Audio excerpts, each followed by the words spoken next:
Após o presidente Lula sancionar o programa de renegociação de dívidas dos estados com vetos, alguns governadores criticaram a decisão. Então a gente vai ao vivo lá para Brasília. A Luciana Verdolim tem informações a respeito dessas reações, Lu? É isso mesmo, Lívia. Foram mais de 10 vetos à proposta que foi negociada no Congresso Nacional nos últimos 2 anos. Os governadores se irritaram muitas vezes porque eles argumentam que o Ministério da Fazenda teria dado sinal verde para o fechamento do acordo que foi formalizado junto aos deputados e senadores, e a proposta foi encaminhada aqui ao Palácio do Planalto. Os estados têm até o dia 31 de dezembro agora de 2025 para fazerem a adesão a esse novo programa de refinanciamento de dívidas. As maiores reclamações recaem sobre 2 vetos do presidente Lula, o que prevê a possibilidade dos estados continuarem tendo apoio da União para honrar dívidas com instituições financeiras e organismos internacionais. O que acontecia? O governo autorizava, o governo acabava fazendo esses pagamentos e o valor incorporava ao total da dívida dos estados. O outro veto muito criticado é a não possibilidade de utilização de recursos do Fundo Nacional de Desenvolvimento Regional para abatimento das dívidas. Com a reforma tributária, a partir de 2029, o que vai acontecer? Vão ser recursos bilionários destinados aos estados. Eles estavam contando que esse dinheiro poderia abater parte da dívida. O governador do Rio Grande do Sul, Eduardo Leite, reclama, por exemplo, do seguinte: ele diz que vê com extrema preocupação e indignação os vetos aqui da Presidência da República que beneficiavam o Rio Grande do Sul. Muitas vezes as propostas que foram vetadas pelo presidente Lula. Ainda de acordo com Eduardo Leite, os vetos trazem um prejuízo inaceitável para o povo gaúcho, gerando uma perda de 5 bilhões de reais de valores que deveriam ser destinados para investimento na reconstrução das enchentes do ano passado. Com os vetos para aderir ao programa, o Rio Grande do Sul fica obrigado, segundo Eduardo Leite, a repassar valores para um fundo criado para compensar estados em situação fiscal mais complicada. Ele disse, inclusive, que já está em negociação com as bancadas para tentar derrubar o veto da Presidência da República. O governador de Minas, Romeu Zema, também fez duras críticas. Diz que o governo federal quer que os estados paguem a conta da sua gastança. Com vetos ao Propag, segundo Zema, Lula quer obrigar os mineiros a repassar 5 bilhões a mais em 25 e 26, apesar do recorde de arrecadação da administração federal. Ainda segundo Romeu Zema, é dinheiro para sustentar mordomias e privilégios. Enquanto os estados lutam, segundo o governador de Minas Gerais, para equilibrar as contas, o Planalto mantém 39 ministérios, viagens faraônicas, gastos supérfluos no Alvorada.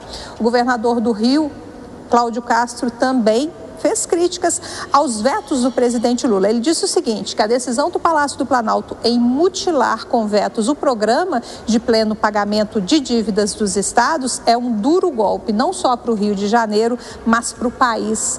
Ainda segundo o governador do Rio, o federalismo brasileiro foi golpeado pelas costas. Já o ministro da Fazenda, Fernando Haddad, diz que o programa vai muito além do que os governadores tinham negociado com o governo e com o Congresso Nacional. Muito obrigada pelas informações, pelo detalhamento, Luciana Verdolim. Bom trabalho para você e até já.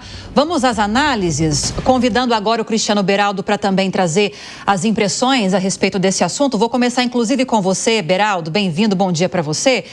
A reclamação dos governadores, eu e Deise falávamos sobre isso agora há pouco, é legítima, porque cada um vai tentar puxar a negociação para o seu lado. Mas eu tenho lido algumas análises de economistas, além da análise do Alan Gani, que há uma crítica muito forte em relação a esse programa, porque ele não força os estados a cortar gastos, a revisarem a política de investimentos e de gastos nos estados. Pelo contrário, ele permite uma flexibilização da dívida se, pelo menos entre os critérios, os estados investirem mais em educação, por exemplo, que aí há um abatimento desse valor nos juros da dívida com a União. Queria te ouvir sobre isso, suas impressões em relação a esse programa e essas reações de governadores. Bom dia, Lívia, Deise, Marcelo, bom dia à nossa audiência. Lívia, são vários aspectos que a gente precisa observar. Primeiro, quando a gente ouve manifestação do governador do Rio de Janeiro, do Rio Grande do Sul, fica parecendo que são pobres coitados, que os estados ficam ali na dependência dessas bênçãos do governo federal, o próprio Minas Gerais. Quando, na verdade, se a gente pegar o caso do Rio de Janeiro, que é muito simbólico, a gente vê que, ao longo dos anos, bilhões e bilhões de reais foram levantados pelo Estado do Rio de Janeiro em razão dos royalties do petróleo.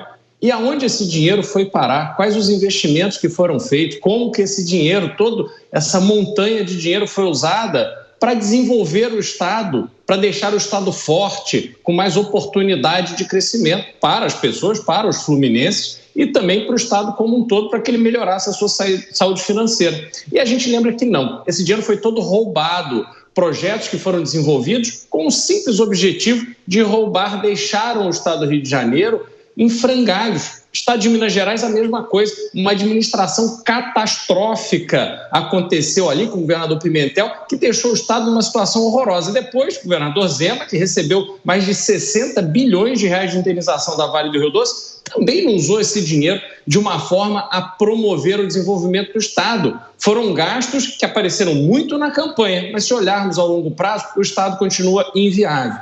Tem a questão política. A questão política mostra que toda a articulação feita pelos governadores com o governo federal foi jogada no lixo. E a gente olha para frente e vê simplesmente um jogo de rouba-montim. Os estados faliram e agora a União também está falida. Ninguém fala de um projeto de desenvolvimento e crescimento. Todo mundo fica querendo roubar o dinheiro do outro. Pois é, bom dia, Beraldo, prazer estar aqui contigo. Esses vetos, na verdade, eles abrem flancos para críticas vindas tanto da direita quanto da esquerda, né? A oposição ela pode explorar esse descontentamento dos governadores para ampliar o seu alcance, enquanto os aliados regionais eles podem reconsiderar o seu apoio ao governo em pautas futuras e pautas como a reforma tributária, né? Além disso, esse movimento ele também testa a força do governo no Congresso Nacional, onde os vetos podem ser derrubados. Então, como o Beraldo falou, tem todo um jogo político aí por trás. Do ponto de vista sociológico, e eu não posso me furtar de fazer essa análise, essa crise entre estados e União, ela reflete um tensionamento histórico do Pacto Federativo Brasileiro, que é um grande problema. Algumas regiões que dependem mais da União, elas podem interpretar esses vetos como um abandono e podem reagir. Isso reforça as desigualdades regionais, pode alimentar discursos localistas, enfraquecendo ainda mais essa já frágil coesão nacional. Isso pode ter um custo para o Palácio do Planalto em 2026. Eu acredito que num futuro bem próximo a gente vai saber se essa decisão ela vai ser lembrada como um passo necessário para a política e para a economia nacional ou como um grande erro estratégico que enfraqueceu o tecido federativo brasileiro, que já é tão frágil.